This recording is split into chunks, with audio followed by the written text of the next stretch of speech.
Hi hello welcome to our channel. నేను మీ సిరి. ఈరోజు మనం చెప్పుకోబోయే కథ మిస్సెస్ అగస్త్య పార్ట్ 139.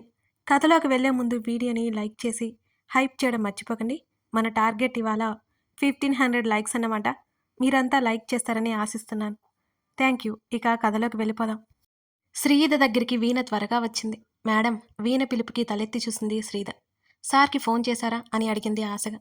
లేదన్నట్టు నిరుత్సాహంగా తల తిప్పింది శ్రీద. ఎందుకని? ఆ రోజు మీరు సూరజ్ గదిలోకి వెళ్ళలేదా అని అడిగిన వీణ మాటలకి వికారంగా ముఖం పెట్టి, వెళ్ళాను కానీ ఆ వెధవ వెంటనే వచ్చి సచ్చాడు, మాట్లాడలేకపోయాను అన్నది దిగులుగా. అయ్యో, మంచి ఛాన్స్ మిస్ అయిపోయింది మేడం. వీణ కూడా నీరు గారిపోయింది. సరేలే, అదంతా వదిలే, నేను చూసుకుంటాను కానీ ఆ మనోహర్ ఉన్నాడా లేడా అని అడిగింది శ్రీద. కింద గదిలో ఉన్నారు మేడం, ఎక్కడికో వెళ్ళొచ్చారు అని అన్నది వీణ. ఓకే, నువ్వొక్క పని చెయ్యి. ఏంటి మేడం అది? నేను భోజనం చేయట్లేదని దిగులుగా కూర్చున్నానని వెళ్ళి ఆయనతో చెప్పు. అలా చెప్తే ఏమవుతుంది మేడం అని అడిగింది వీణ. ఇదంతా నేను చూసుకుంటాను, కానీ నువ్వు ముందు వెళ్ళి అది చెప్పు అనగానే వీణ భయం భయంగానే వెళ్ళిపోయింది అక్కడి నుంచి. మరో 10 నిమిషాల తర్వాత అక్కడికొచ్చాడు మనోహర్. తను ఇప్పుడు తీసుకునే స్టెప్ కరెక్టే అనుకుంటూ అతను వచ్చేసరికి దిగులుగా మోకాళ్ళ మధ్య తలపెట్టుకుని కూర్చుంది శ్రీద. మావయ్య, శశితో నేను మాట్లాడతానులే, నువ్వు వెళ్ళు అంటూ అక్కడికొచ్చాడు సూరజ్. ఒక్కసారిగా ఉలిక్కిపడింది శ్రీద. తల ఎత్తి వాళ్ళిద్దరి వైపు చూసింది ఆమె. నాకు నీతో మాట్లాడాలని అస్సల్లేదు. మర్యాదగా రూంలో నుంచి బయటికి వెళ్ళు. సూరజ్ వైపు చూసి గట్టిగా అరిచింది శ్రీద. శ్రీద సడన్గా అలా రియాక్ట్ అవ్వడంతో నవ్వుకుంటూ తన మామయ్య వంక దీనంగా మొహం పెట్టి మరీ చూశాడు సూరజ్. ఏం చెప్పి సచ్చాడు ఈ వెధవ అనుకుని కోపాన్ని కంట్రోల్లో పెట్టుకుంది శ్రీద. అదేం లేదల్లుడో, నేను మాట్లాడతాను, నువ్వు వెళ్ళు అన్నాడు మనోహర్. తన మావయ్య తనకు వాల్యూ ఇవ్వనట్టు అనిపించి శ్రీద వైపు కోపంగా చూసుకుంటూ బయటికెళ్ళిపోయాడు సూరజ్. హమ్మయ్య అనుకుంది శ్రీద మనసులోనే. ఈ సూరజ్ తన కోపాన్ని ఎలా యూజ్ చేసుకుంటాడో అని శ్రీదకి భయం కూడా వేసింది. శ్రీదకి కాస్త దూరంలో ఎదురుగా కూర్చున్నాడు మనోహర్. ఏమైందమ్మా శశి? నెమ్మదిగా అడుగుతున్నా అతని పీక పిసికేయాలి అనిపించింది శ్రీదకి. తన భర్త నుంచి, తన కూతురు నుంచి, తన కుటుంబాన్నించి దూరం చేసి ఏమైంది అట ఏమైంది? ఒళ్ళు మండుతుంటే కష్టంగా కోపాన్ని దాచుకుంటూ దిగులుగా ముఖం పెట్టుకుంది శ్రీద. నిజంగా మీరు నా తండ్రినా అని అడిగింది అమాయకంగా. నిజమే తల్లి, నువ్వు నా కన్న కూతురివి. ఆ ఆనంద్ నిన్ను తీసుకెళ్ళిపోయాడు. ఆ చివరి మాటలు చెప్పేటప్పుడు అతని స్వరంలో ఒకలాంటి కసి కనిపించింది. అలా ఎలా తీసుకెళ్ళిపోతారు అని అడిగింది శ్రీద. నా భార్య డెలివరీ అయింది, వాడి భార్య డెలివరీ అయింది ఒకటేసారి. మనోహర్ చెప్తుంటే శ్రీదకి పిచ్చ కోపం వచ్చింది. తన తండ్రికి రెస్పెక్ట్ ఇవ్వకుండా మాట్లాడుతున్నా అతని ముక్కుని పచ్చడి చేయాలనిపించింది.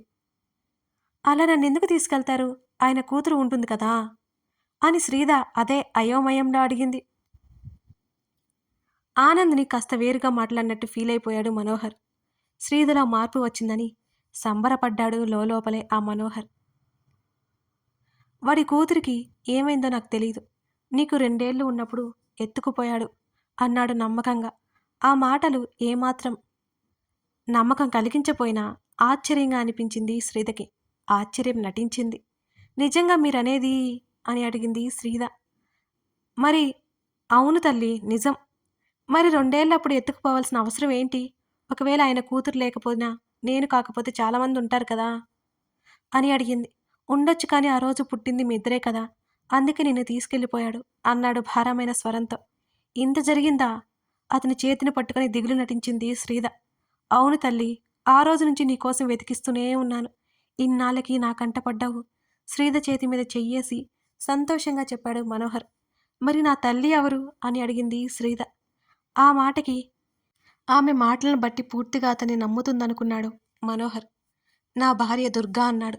నేనొకసారి చూడొచ్చా? శ్రీద అడిగింది. ప్రాణాలతో లేదు, ప్రాణాలు వదిలేసింది, ఆరోగ్యం బాలేక అన్నాడు మనోహర్ మరింత ఆశ్చర్యంగా చూస్తూ. కనీసం ఫోటో అయినా లేదా అని అడిగింది దీనంగా మొహం పెట్టి. రా తల్లి చూపిస్తానంటూ పైకి లేవడంతో శ్రీద అతన్ని అనుసరించింది. నేరుగా కింది ఫ్లోర్లో ఉన్న అతని రూమ్కి తీసుకెళ్లాడు మనోహర్. గదిలోకి అడుగు పెట్టగానే 25 ఏళ్ల యువతి ఫోటోలున్నాయి. మరోవైపు శ్రీద చిన్నప్పుడు ఫోటోలు చూసి ఆమె అవాక్కైంది. ఇదేంటి ఇక్కడ నా చిన్నప్పుడు ఫోటో ఉంది అనుకుని మరింత ఆశ్చర్యంగా ఆ ఫోటో దగ్గరికి వెళ్ళి చూసింది శ్రీద. అనుమానం లేదు. ఖచ్చితంగా ఆ ఫోటో తనదే. కాసేపు బుర్ర పనిచేయలేదు శ్రీదకి. మీ అమ్మది నాది ప్రేమ వివాహం. ఎన్నో రోజులకి నువ్వు పుట్టిన దగ్గర నుంచి నాకు అదృష్టం కలిసి వచ్చింది. సంతోషం, సంపాదన అన్నీ బాగానే ఉన్నాయి.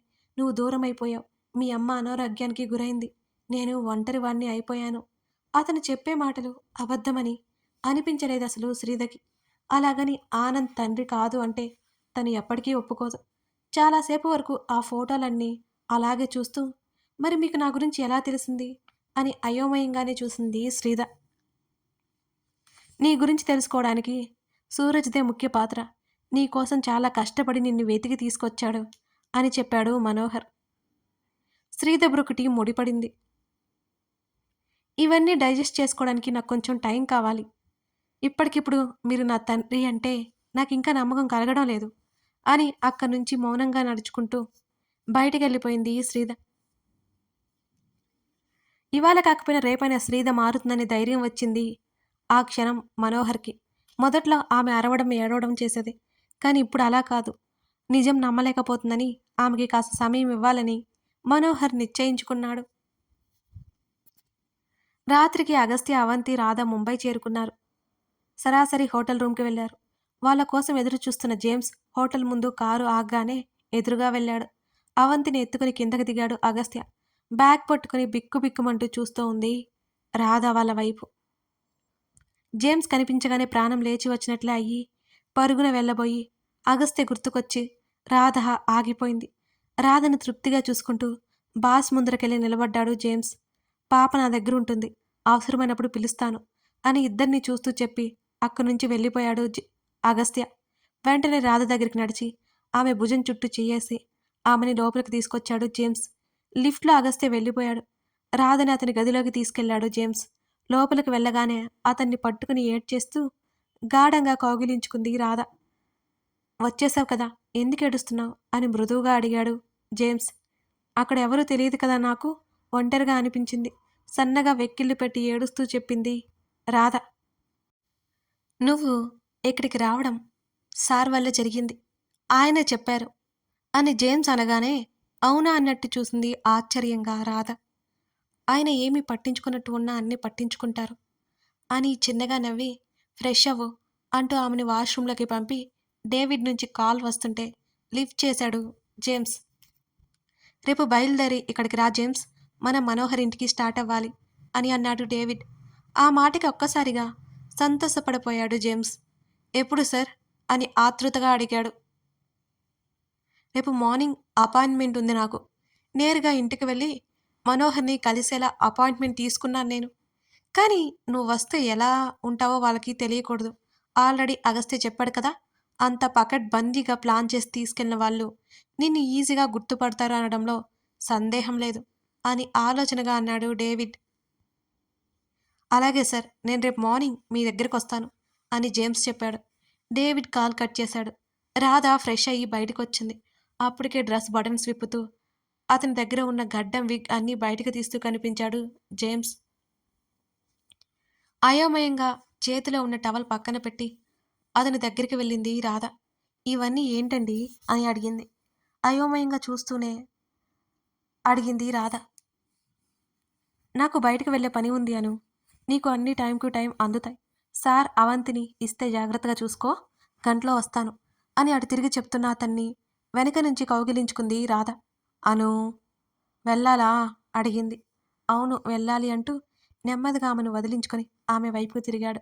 ఆమె కళ్ళ నీళ్ళతో అతన్ని చూస్తుంటే వెంటనే వచ్చేస్తానను అనగానే కళ్ళు తుడుచుకుంటూ దూరం జరుగుతుంటే ఆమెను దగ్గరికి లాక్కొని ఆమె తల మీద ముద్దు పెట్టుకున్నాడు జేమ్స్. తన వస్తువులన్నీ తీసి ముఖానికి తగిలించుకుని డేవిడ్ మనసులో ఇద్దరితో మనోహర్ మ్యాన్షన్కి వెళ్ళి చుట్టూ ఉన్న సెక్యూరిటీ గమనించసాగి ఫోటోలు తీసుకున్నారు. వాళ్ళకి ఏ అనుమానం రాకుండా. తిరిగి వచ్చేసరికి బాగా రాత్రి అయిపోయింది. అతను కాసేపు మొబైల్ చూసుకుంటూ శ్రీధర్ నుంచి డైవర్ట్ అయిపోయింది అవంతి. కూతుర్ని ఒకసారి చూసుకుని అతను బాల్కనీలోకి వెళ్ళి డేవిడ్తో కాల్ మాట్లాడాడు. అతను చెప్పడంతోనే జేమ్స్కి విషయం చెప్పాడు డేవిడ్. డేవిడ్, చెప్పు బాస్ అన్నాడు. ఎలాగైనా శ్రీధ దగ్గరికి మొబైల్ చేరాలి. నువ్వేం చేస్తావో నాకు తెలీదు. తన నుంచి నాకు కాల్ రావాలి అని గంభీరంగా అన్నాడు. నేను ప్రయత్నం చేస్తాను అని చెప్పాడు డేవిడ్. చేస్తాను కాదు, ఎలాగైనా చేసి తీరాలి. అక్కడ సెక్యూరిటీ ఎలా ఉందో డీప్గా అబ్జర్వ్ చేయి అని మరీ చెప్పాడు అగస్త్య. కాసేపు వాళ్ళిద్దరూ మాట్లాడుతున్న తర్వాత కాల్ కట్ చేసి లోపలికి వచ్చాడు అగస్త్య. అవంతికి నెమ్మదిగా ఫుడ్ తినిపించి మాట్లాడడానికన్నట్టు ఎదురుగా కూర్చోబెట్టుకున్నాడు.